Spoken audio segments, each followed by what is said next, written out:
in your latest piece, a long piece, about you think Al Gore has lost credibility on the climate change issue? Well, I don't think. I mean, it's not me saying it. It's it's the not various my people red society. line. It's not my red line. I didn't draw the red line. No. This is one of those stories. This is on Buzzfeed right now. If you want to go to find it, you just look in Buzzfeed Politics. You see a big picture of Al Gore's head as a melting iceberg. It's pretty great. My colleague Ruby Kramer and I were. It was in those newsroom conversations. Whatever happened to Al Gore's climate change group? And it turned out we're not the only ones asking that question. A lot of people in the climate change community are asking that question. When Gore, has he given up on the issue? I don't think so. I think it's very clear this is actually an issue that's still important to him. I mean, we saw him do that big interview with the Washington Post just right after he sold Current. But this is a question sort of about effectiveness. This is one of those stories about effectiveness. That when he started the organization, the idea was to sort of create the Apple computer of climate change, that you had sort of this existing climate change world of climate change activism hadn't really worked. It was very partisan. People didn't like it.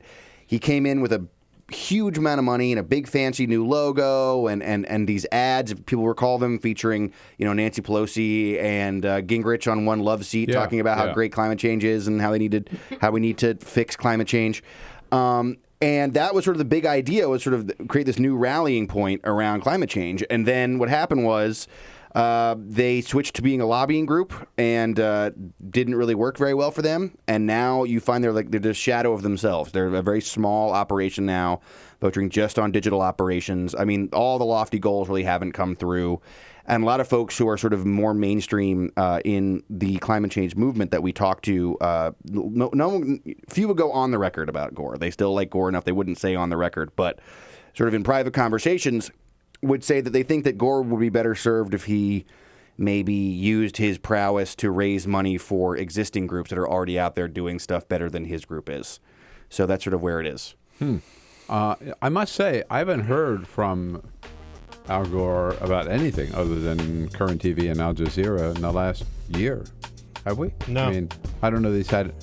He's been focused on dealing with a lot of celebrities. We opened the piece with the trip he took with Jason Mraz to Antarctica. So, I mean, that's sort of where he's been doing stuff. Yeah. Be interesting to see where, how he emerges out of this, right? What is the next act for Al Gore? Right.